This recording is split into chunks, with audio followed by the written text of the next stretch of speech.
Bennett laughed, a real laugh, loud, disbelieving, dismissive. He tilted his head back, shaking with it, one hand pressed to his ribs. His laughter ricocheted across the marble plaza of Graybridge Tower, sharp enough to cut through the afternoon bustle. Assistants joined in with tight, rehearsed chuckles. A couple of security guards smirked. Even a few people from the crowd, bystanders who didn't know the full story but knew how to follow the mood of the powerful, let out small, uncomfortable laughs. And all of it was aimed at a child. A little black girl no taller than his wheelchair's handlebars, 9 years old, shoes peeling at the edges, sweater sleeves too long, braids decorated with mismatched beads that clicked softly when she moved. Nia Brown didn't flinch. The warmth in her palms pulsed again, like two tiny suns she didn't understand, tugging her forward. She kept her eyes on the man who hadn't stood in months, 3 months, to be exact, since the accident that shattered most of his mobility and all of his pride. "Sir," she repeated softly, "I can heal you." That made Bennett laugh harder. "You," he scoffed, wiping a tear from the corner of his eye. "Little girl, I've paid specialists from 6 continents. I've had teams of researchers study every nerve in my back. You think," he pointed at her through a grin, "you think you can do what they could." Her braids shifted as she nodded. Not shy, not defiant, just sure. It unsettled him more than he cared to admit. The plaza air thickened with tension. People stopped walking. Phones pointed like dozens of tiny spotlights. Some recorded for entertainment, others for the chance that maybe, just maybe, the girl wasn't crazy. Nia didn't blink. The warmth in her hands grew stronger, humming beneath her skin. "I don't think," she said, "I just know." A woman scoffed. "Where's her mother?" Someone whispered, "Poor thing, imagination running wild." Others shook their heads but didn't look away. Bennett adjusted his posture, trying to regain the upper hand of the moment. He wasn't used to feeling small, not in public, not in private, and especially not in front of a child. "Fine," he said loudly, sweeping his arm theatrically, ensuring the cameras captured every angle of his smirk. "If you can heal me, fix my legs, my back, everything they say is beyond repair, I'll give you $1 million. Gasps rippled through the crowd. $1 million. It was publicity to him, a lifeline to her. Nia simply nodded, "Okay." That one soft word shook the air. Bennett blinked, caught off guard. He expected hesitation, a stammer, tears, a dramatic retreat into the crowd, but instead the girl stepped forward, guided by something invisible and warm. His security moved instantly. "Back up," one guard ordered, hand outstretched. Bennett raised a hand dismissively. "Let her. If she wants to play pretend, let her." The guard hesitated, then stepped aside. Nia walked toward the wheelchair, braids brushing her shoulders. Her breath was steady, her small face calm. Her palms glowed with a heat only she could feel. She lifted her hand and placed it gently on his right leg. 2 seconds. That was all. The warmth surged out of her fingers like a wave, silent, soft, but strong enough to sink into bone. Bennett gasped as something electric shot through him. His spine tingled, his toes prickled, his legs, numb for months, felt alive. The crowd erupted. He moved his foot, then the other. Then slowly, disbelievingly, he pushed himself upward. A billionaire stood from his wheelchair. People screamed. A woman dropped her coffee. Someone started crying. Phones shook as people tried to record from trembling hands. Bennett stared at himself, at his legs, like they belonged to someone else. I can feel them," he whispered. He took a step.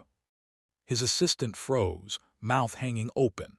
A teenage boy filming nearly fell backward. A guard let out an involuntary curse. Then Bennett turned to the girl who had done what science, money, and miracles couldn't. What did you do?" he breathed. Nia smiled the tiniest, softest smile. "I healed you," she said, just like I said. For a heartbeat, just one, the world was silent. Then someone in the back yelled, "The million. He owes her the million." Chaos detonated. Reporters surged forward, people screamed questions. Live chat bubbles exploded on screens. Security scrambled to form a shield. Assistants panicked, whispering about PR fallout, legal implications, investor reactions. Bennett tried to stand firm, but he was shaking. Physically, emotionally, existentially shaking. The girl who healed him was still standing right where she'd been, small and calm in the storm. Then, the screech of tires cut through the noise. A black SUV swung around the plaza corner and braked hard. Its doors flew open. A woman tumbled out, breathless, eyes frantic, scanning the crowd. "Nia," she yelled. Heads turned. A hotel maid's uniform, tired eyes. A mother's panic sharpened by years of fear that the world might swallow her child whole. She ran toward Nia and grabbed her shoulders, pulling her close with a trembling grip. "Baby, what did you do? Why are all these cameras? Why are people yelling? What happened?" Before Nia could answer, reporters surged closer. "Ma'am, is this your daughter? Does she have medical training? Is she gifted? Is there a trick? Are you aware Mr. Voss offered $1 million?" The mother's breath caught. $1 million. Her eyes flickered to Bennett, standing on his own legs, then back to her daughter, who looked small and fragile beneath the storm of lenses and voices. The warmth in Nia's hands dimmed, but a different kind of heat surged between the crowd. Greed, disbelief, fear, awe. Bennett finally spoke. "Get her somewhere safe," he said to his guards, voice trembling with shock he tried to hide. "Now." Security moved toward the mother and child. But the crowd wasn't ready to let them go. Voices rose, hands reached, phones pushed forward. Someone shouted, "It's a miracle." Another yelled, "It's a scam." A third screamed, "Pay her." And then, a man shoved forward, pointing at Nia with wild eyes. "She touched him. She could touch others. This is dangerous. She shouldn't be allowed." The mother pulled Nia tighter. Nia's eyes filled with something she hadn't felt until that second. Fear. Real fear. The kind that made the world spin faster, louder, darker. And Bennett, standing on legs she'd healed in 2 seconds, realized something with a chill. He had unleashed something he couldn't control. Writing stories like this takes hours of careful packing, emotional detail, and cinematic craft. If you're enjoying the journey, please click the subscribe button. The plaza chaos faded into the background as Nia clung to her mother, her small frame trembling but steady. For a moment, the world outside seemed suspended, holding its breath, waiting to see what would happen next. But to Nia, the cameras and shouting didn't matter. She was no longer thinking about billionaires or million-dollar offers. She was thinking about the warmth in her hands, the strange, humming power she had never fully understood, and how it had always found her when someone needed it most. To understand Nia, one had to understand where she came from. Graybridge City was a city of contrasts. Towering skyscrapers reflected sunlight off mirrored glass, glinting like diamonds for those who could afford it. Streets below were a different world entirely, cracked pavement, overflowing trash bins, and the low hum of struggle. In this world, Nia Brown had learned the rules of survival young. Hunger, cold, and exhaustion were not abstract ideas. They were constant companions. Her apartment was on the 12th floor of an aging building, sandwiched between 2 empty shops. The walls were cracked, and the paint peeled in curling layers. The faucet in the kitchen leaked steadily, a quiet metronome that matched the rhythm of her life. Her mother worked double shifts cleaning hotels. Most nights, Nia returned from school to an apartment emptied of warmth, save for the small, flickering hope she carried inside her chest. And yet, despite everything, Nia's world was not devoid of beauty. She had her neighborhood friends, the stray cats who relied on her, the cracked window she leaned against each morning to watch the sunrise over the distant skyline. Small pockets of joy existed like fragile fireflies in the darkness. But there was also pain. Pain in the bruises from fights she couldn't avoid, the hunger pangs that twisted her stomach into knots, and the sting of rejection, the unkindness that came from a world too busy to notice. Nia had been told many times she would never amount to anything, that her ideas were foolish, that she didn't belong in rooms where power whispered and wealth ruled. But the warmth in her hands had never failed her. It had never abandoned her, even when everyone else had. Her first memory of it was when she was 6. A stray kitten, fur matted and paws wounded, had hissed at her approach. Nia had knelt in the cracked alley behind her building and gently pressed her hands against its trembling body. The warmth had flowed from her palms into the tiny creature. Minutes later, the kitten's fur gleamed clean in the sun, and it leapt into her arms, purring louder than any city noise. Nia didn't know how she had done it, only that she had. And in that moment, she had understood the truth. Kindness, when paired with action, could change the world, even if the world didn't yet believe it. Her life had been full of moments like that, quiet, uncelebrated, almost invisible. She fixed scraped knees, comforted crying neighbors, and whispered hope into the ears of those who had none. And every time, the warmth in her hands grew stronger, a tether between her heart and the world's pain. Yet she had never been called upon for something truly extraordinary, until Bennett Voss. That morning before stepping into the plaza, Nia had been on her way to the corner store for bread. She had passed Mr. Delgado, the elderly man who lived 2 floors down, struggling with a box of cans. She had stopped without thinking, feeling the tug in her palms. A few seconds later, the box had been light as air in his hands, and his weary eyes had softened. That brief act of kindness had been enough to remind her that she could, in her own quiet way, make a difference. It was this tapestry of life, struggle, love, pain, and unexpected joy, that had shaped Nia into the girl who now faced a billionaire, the girl who had dared to do what no one else could imagine. But even she was not immune to fear. The way the crowd had surged around her, the shouting of cameras and strangers, it was dizzying. Her mother's grip on her shoulders was firm, grounding, but Nia's thoughts drifted back to the plaza, to Bennett's astonished eyes, and to the strange, humming sensation that now lingered, more insistent than ever. And then there was the first real spark of kindness that mattered beyond her small world. It came in the form of Mr. Delgado again, the old man from the alley. After the plaza incident, Nia had returned home, expecting chaos, perhaps punishment, or at least confusion. Instead, she found him standing in the doorway, holding a small paper bag.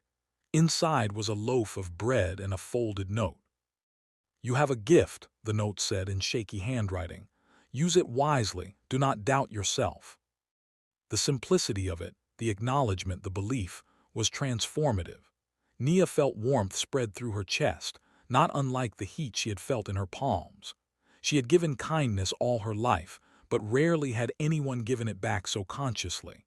That small gesture reminded her that acts of kindness did not exist in isolation.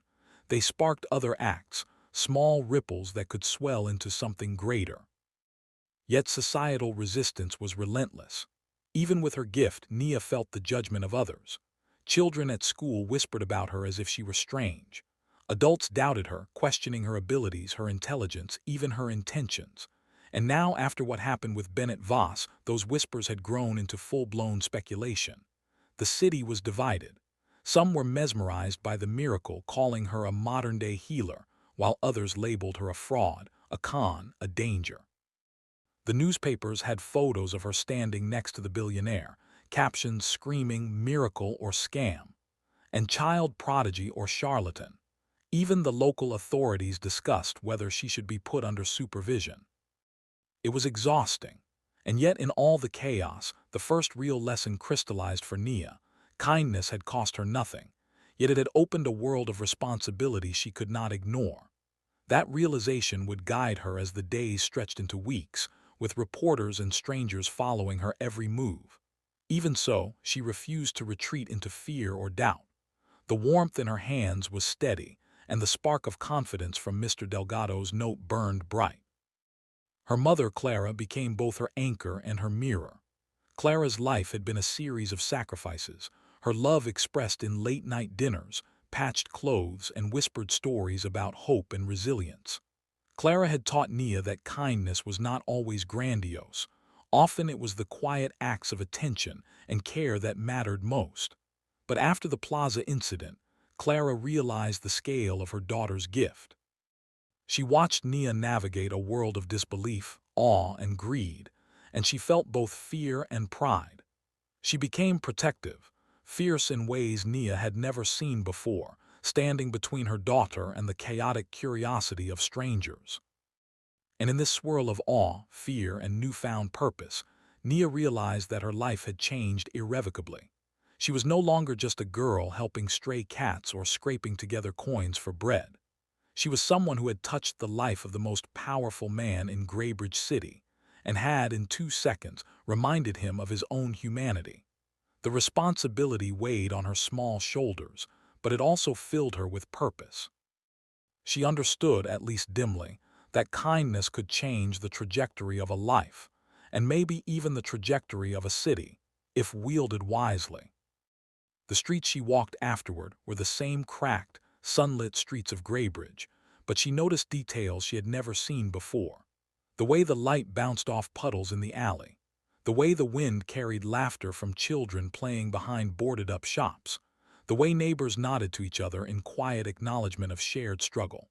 The city was alive in its contradictions, and she was alive within it, a small beacon in a world that often seemed blind to light.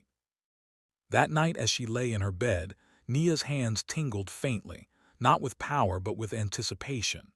She had been called forward by a situation greater than herself, and she had risen to it. The thought of it brought both awe and fear. She wondered, for the first time, whether she could continue to live in a world that might not understand her gift, a world that might exploit it, or worse, punish her for it. Yet deep in her chest, beneath the apprehension, there was a spark of certainty, as luminous as the warmth in her hands. She had been given a role to play. She would not shy away from it. And then, in the quiet, a thought came that would shape the next stage of her journey. If kindness could heal a billionaire in seconds, what might it do if wielded again, in the right way, with courage? And what dangers awaited when the world recognized a power it neither understood nor knew how to contain?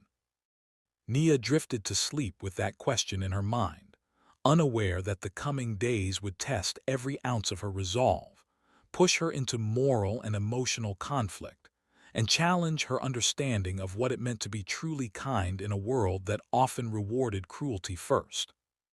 The days after Bennett Voss stood on his own legs passed like a storm that refuses to die. Graybridge City's streets buzzed with whispers, phones rang incessantly, and every step Nia took was shadowed by eyes that didn't just watch, they judged.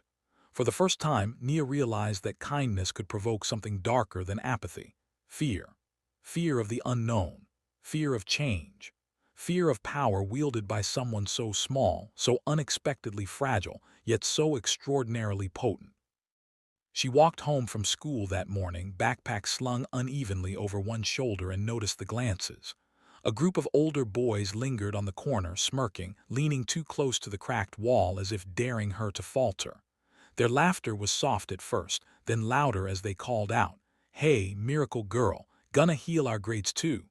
Their jeers stung differently than the earlier skepticism. They were personal. They were cruel. But Nia kept walking. She kept the warmth in her palms close to herself, a silent shield. And yet the pull in her hands began to grow, almost desperate, as though the city itself were calling out to her. Somewhere ahead, a man limped along the cracked pavement, cane clattering against the asphalt. His steps were uneven, painful. A small child tugged at his coat, worry etched across her freckled face. Without thinking, Nia lifted her hand. The warmth surged outward. The man's step faltered, then straightened, the limp easing as if the city's weight had lifted for a brief, miraculous moment. "Whoa," whispered the girl, eyes wide. You can really do it."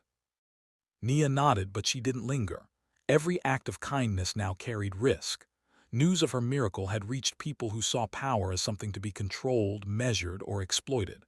A reporter had been camped outside her building, notebook poised, eyes sharp. Investors and journalists alike were trying to understand her, reduce her to a headline, a spectacle, a viral moment. Nia felt the weight of their gaze like heavy chains around her shoulders. She had never known fame, and yet she was trapped in it now, whether she liked it or not. At home, her mother, Clara, tried to shield her. She had grown protective, instinctively grasping at the threads of Nia's safety, wrapping her arms around her daughter like a fortress. But Clara could only do so much. There were people who didn't understand, people who believed miracles were dangerous, people who believed power had to be contained. And then came the first real test. It was a Friday afternoon when the call came. A little boy named Theo from the building across the street had collapsed in the playground. Panic spread among the children, parents running in terror, calling out, trying to lift him, failing to move him. Theo's mother screamed, clutching his tiny body, and for a moment everything seemed frozen in a heartbeat of terror.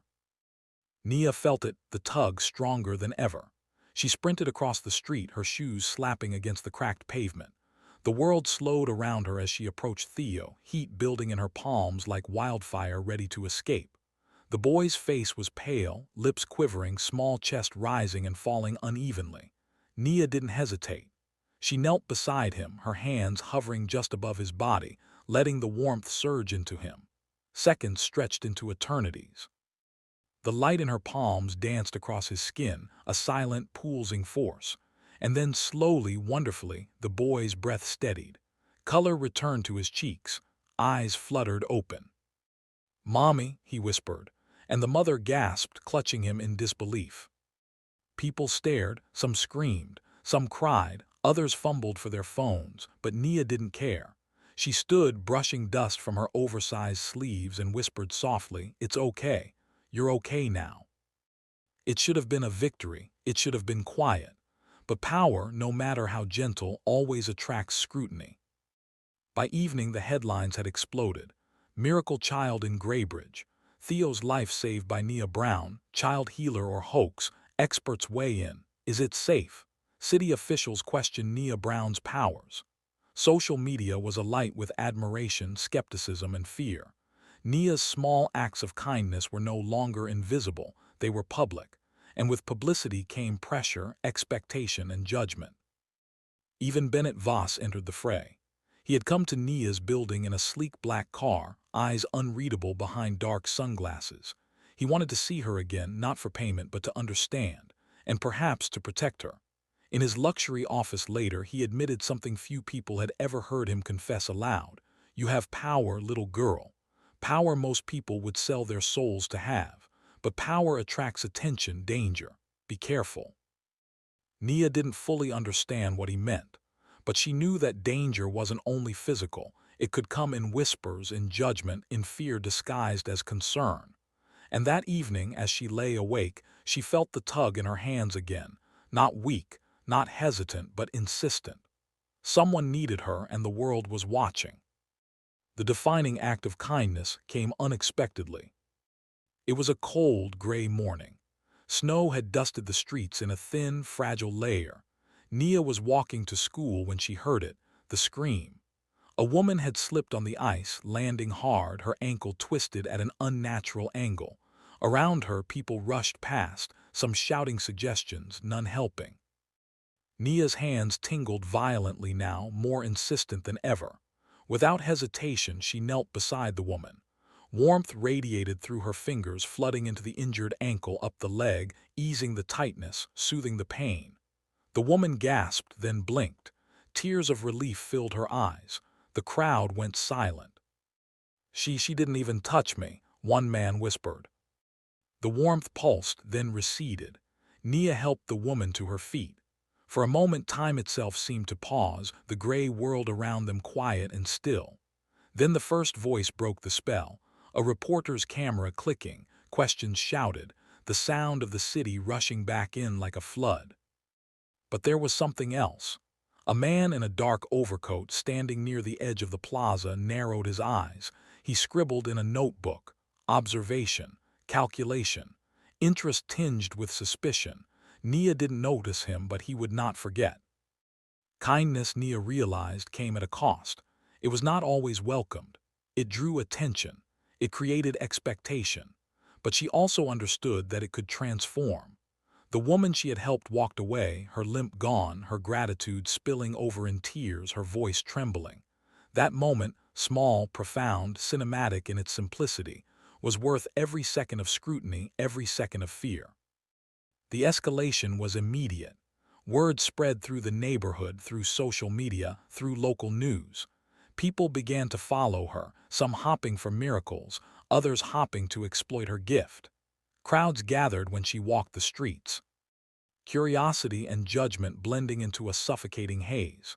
Teachers whispered in staff rooms about her abilities, debating ethics, responsibility, and the unknown. Even Bennett Voss called more frequently, offering guidance, protection, and resources, but he could not shield her from the world's gaze entirely. And the pressure began to weigh on her. Small acts of kindness required thought, calculation, courage. Each decision carried consequences. She had to choose whom to help, when to act, and how much to reveal.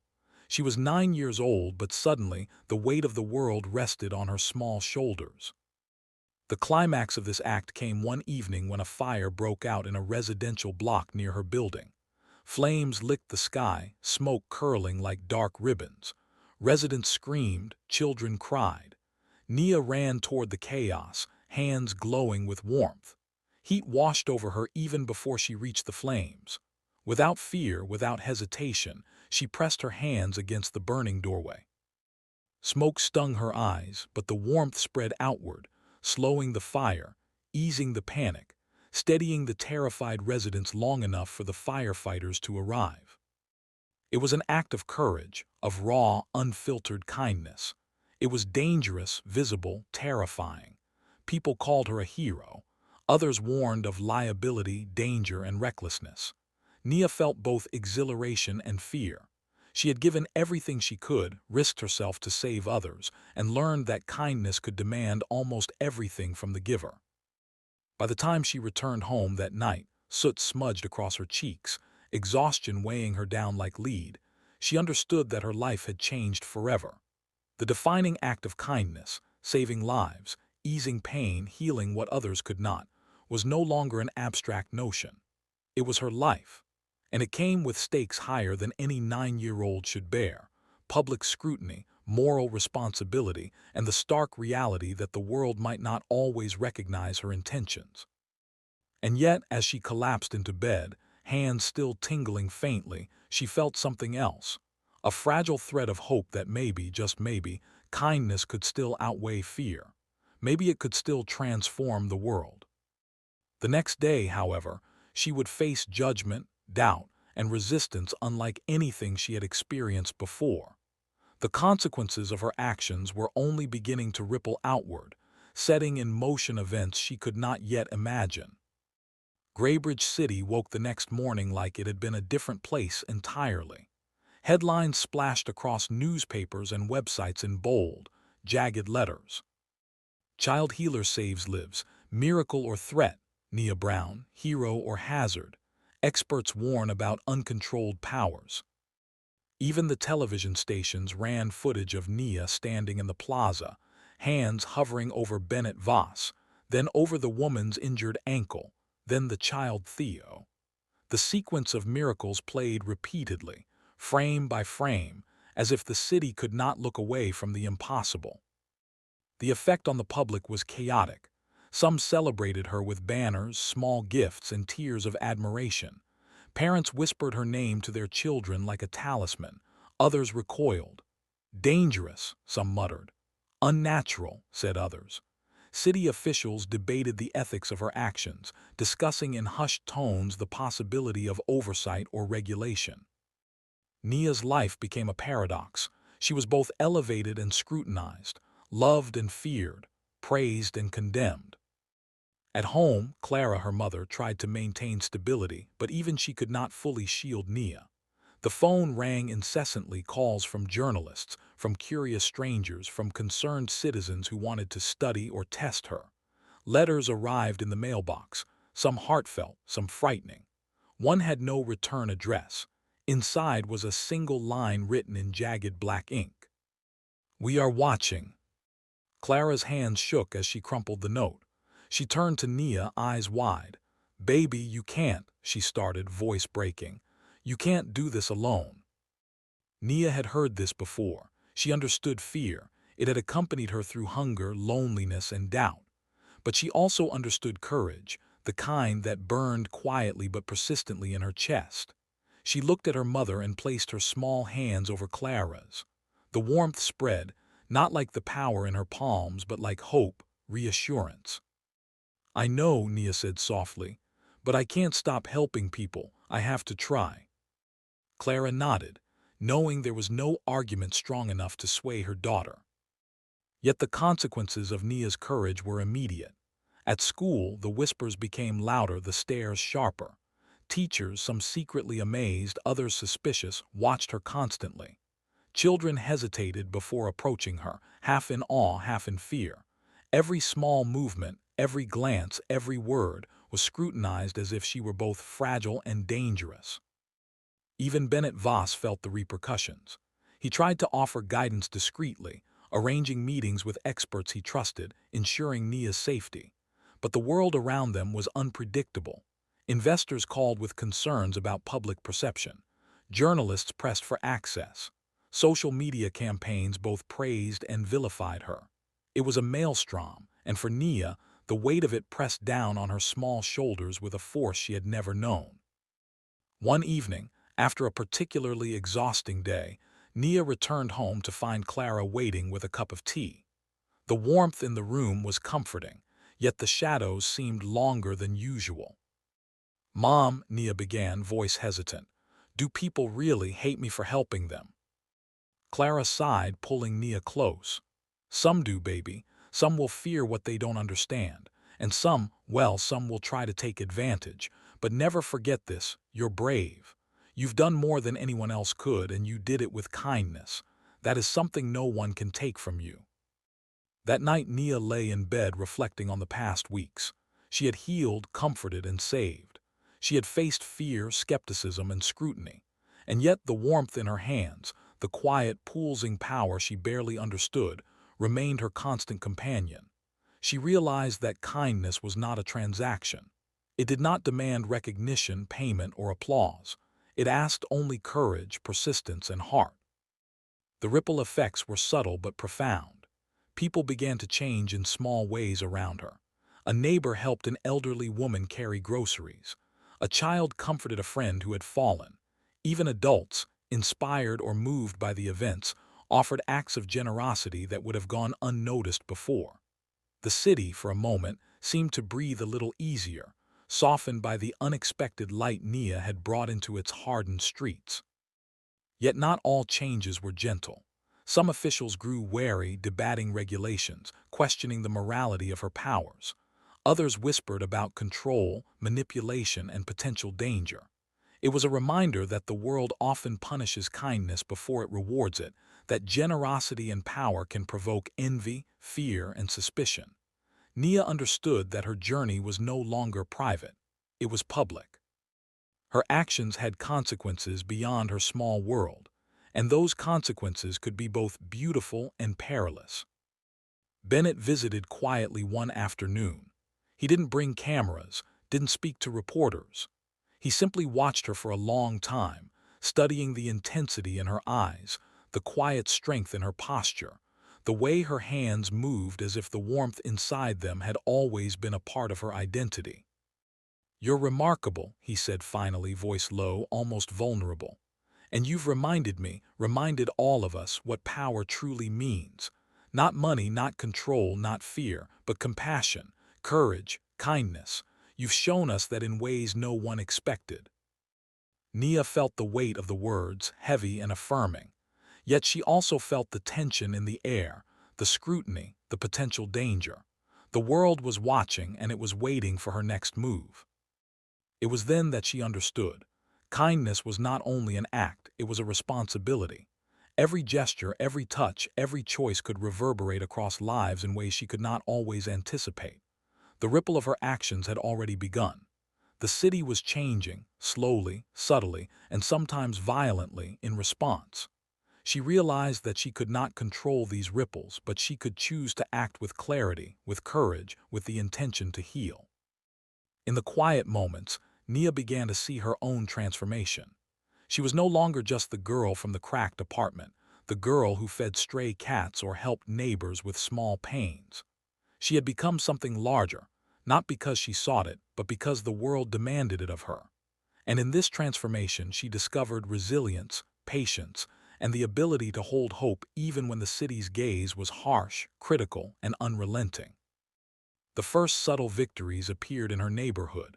Children began to look out for one another. Strangers helped strangers in ways that were once improbable. Even small acts, holding a door, sharing a coat, speaking gently to a frightened soul, became contagious. The ripple of kindness was growing, spreading quietly through the city, a testament to the quiet but powerful force that Nia embodied. Yet challenges remained. Nia's life was still measured, observed, and debated. Critics remained vigilant, waiting for a mistake, a failure, a sign that she was not as miraculous as she appeared. And some dangers she could not yet see loomed on the edges of her perception, those who would exploit, manipulate, or harm the one they could not control. In the evenings, as the city settled into uneasy quiet, Nia would sit by her window, looking out at the skyline, reflecting on what had occurred. She felt a strange mixture of fear and hope, vulnerability and strength. The warmth in her hands pulsed gently, reminding her of her gift, her responsibility, her purpose. She had become a quiet force of transformation, not through ambition, not through desire, but through courage, empathy, and the steadfast refusal to ignore suffering. And as she drifted to sleep, she felt ready for what was coming next, the next test of her courage, the next opportunity to extend kindness into the world, and the next moment when she could remind people that true power is measured not by wealth or influence, but by the capacity to heal, uplift, and transform lives. Nia had survived scrutiny. She had survived fear. She had survived misunderstanding.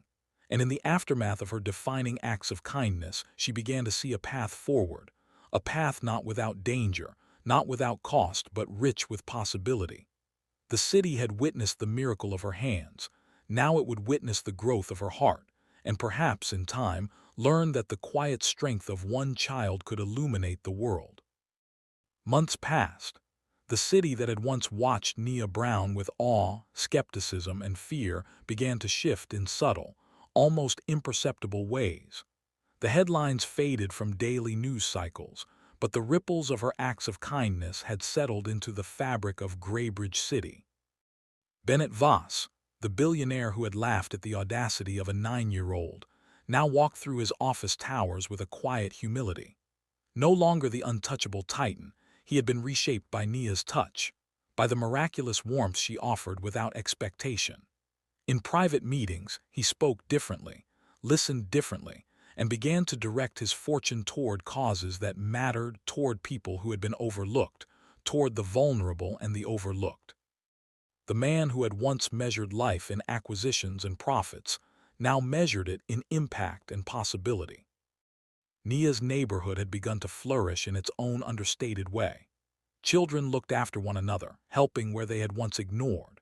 Strangers offered a hand to elderly neighbors. Small businesses, inspired by the stories of healing and courage, started free initiatives for the community. Acts of kindness multiplied quietly, contagious as sunlight. And Nia, still small, still unassuming, still the girl in oversized clothes and worn shoes, became a beacon of that transformation. She did not seek recognition. She did not crave reward. Her gift had shown her that the truest power comes from compassion expressed fearlessly. At school, things had changed too. Teachers, initially suspicious, began to trust her judgment, seeing how she could inspire rather than disrupt. Friends approached her not out of curiosity, but with genuine care. Nia learned to navigate her newfound visibility with poise. She understood that her hands could heal, but her words, her empathy, and her courage could transform even more. Yet Nia never lost sight of the lessons she had learned during the storm of attention and fear. She remembered the journalists, the whispers, the warnings, the people who had tried to control her. She remembered the woman with the broken ankle, Theo, the fire victims, and Bennett himself. She remembered the consequences of courage, the scrutiny, the risk, the moments when she had doubted herself. And in all of it, she had learned the quiet truth. Kindness is not simple. It demands bravery. It demands resilience. And it often arrives wrapped in challenges that test everything you believe about yourself. One crisp morning, Nia walked through the same plaza where the miracle had first unfolded. Snow lingered in patches along the cracked concrete, softening the edges of the city. Children played nearby, laughing, free of the weight that had hung over the space months before. Nia's mother followed quietly, watching her daughter with a mixture of awe and maternal caution. And there, leaning against a lamp post, stood Bennett Voss. He did not wear the suit of a titan that day. He wore something simple, human, approachable. When he saw Nia, he smiled, not with the arrogance of a man used to control, but with gratitude and respect. "You changed more than my legs," he said softly. "You changed how I see the world, and you've changed how the city sees itself." Nia smiled, brushing a braid from her eyes. "I didn't do it for that," she said. "I just helped." "But that's what makes it real," he replied. "You didn't expect reward or fame or thanks. You acted from courage, from heart. That's the lesson most people never learn." The plaza had shifted from a place of spectacle to a quiet monument to the possibilities of kindness. Nia's story, once sensationalized, had now settled into memory as legend, a reminder that power is not in wealth, not in influence, not in fear, but in the courage to act with care when the world expects hesitation. Months later, Nia returned to her school science fair, a small, dimly lit gymnasium filled with posters and students proudly displaying projects. She set up a simple table, a display of photographs, sketches, and small notes she had collected from people whose lives she had touched. It was not meant to boast, it was meant to remember, to honor the lives healed, the lives comforted, the ripple effect that kindness had created. Visitors stopped, looked, whispered. Some smiled, some nodded, some quietly wiped tears from their eyes. Even the principal, a woman who had once doubted her, lingered and said simply, "You've reminded us all what we can do when we try." Nia's mother watched from the doorway, chest swelling with pride and relief. Her daughter, still small in size but enormous in courage, had grown into a quiet force of transformation. Clara realized that the world might still misunderstand Nia. Some would still fear, envy, or doubt her, but the girl had learned to navigate that with clarity, grace, and heart, and perhaps that was the greatest gift of all. Bennett, now a frequent but unobtrusive presence, had arranged for a scholarship in Nia's name, designed to support children with unique gifts, those overlooked, dismissed, or underestimated. Nia, for her part, did not care about the recognition, the cameras, or the headlines. She cared about helping, always about helping. And she was learning, day by day, that the consequences of courage could be transformed into opportunities to extend kindness further, to more people, in ways she could never have imagined as the little girl in worn shoes. One evening, as the sun dipped behind the skyline, painting the city in soft oranges and purples, Nia sat by her bedroom window. She watched the lights twinkle in the distance, the small apartments, the businesses, the streets where neighbors now helped each other more often than they had before. She felt the warmth pulse gently in her hands, a steady reminder of what she could do. And she smiled, not with pride, not with arrogance, but with quiet certainty. She had been given a gift, a responsibility, a challenge, and she had met it with courage. The city, in turn, had begun to change. Not instantly, not perfectly, but incrementally, beautifully, irrevocably. People had begun to see that kindness could inspire action, that generosity could ripple through lives like sunlight through clouds, and that one small act, one courageous decision, could awaken a world in ways no money, no power, no status could ever achieve. In the years that followed, Nia continued to live quietly, helping neighbors, comforting the hurting, and teaching others that true power is measured not in wealth or control, but in the capacity to heal, uplift, and transform lives. And occasionally, when she walked through Graybridge Plaza, she saw children playing where chaos had once reigned, adults offering hands where fear had once lingered, and she felt the quiet, steady joy of knowing that her small acts of kindness had set off ripples that would never fully fade. Bennett Voss, now a changed man, often credited her in private conversations as the catalyst that reshaped his life and, quietly, the city's moral compass. But Nia never wanted recognition. She only wanted to act. She only wanted to heal. And in that choice, she had changed the world. The moral lesson was subtle, woven into the fabric of the story itself. Courage combined with kindness can transform lives, inspire generations, and leave behind ripples that even the most powerful cannot control. True power is not wealth. True power is not fame. True power is compassion, quiet, persistent, courageous, and unstoppable when wielded without expectation. And as night fell over Graybridge City, Nia rested, hands folded, heart full, watching the lights of the city sparkle in the distance. She had healed a man, comforted children, eased pain, and reminded a world of what was possible when one chooses courage, empathy, and kindness over fear and doubt. Her story was not over. It never would be. But in that quiet, cinematic moment, the city, the billionaire, and the girl in worn shoes had all learned the same truth. Miracles are not always in the grand gestures. Sometimes they are in the courage to act, in the willingness to give, and in the warmth of a single, determined heart. What is the biggest lesson you took from this story? I'd love to read your thoughts. Thank you for spending this time following Nia's journey. If you'd like more stories that show how kindness quietly changes the world, hit follow, because there are many more hearts and hands waiting to inspire.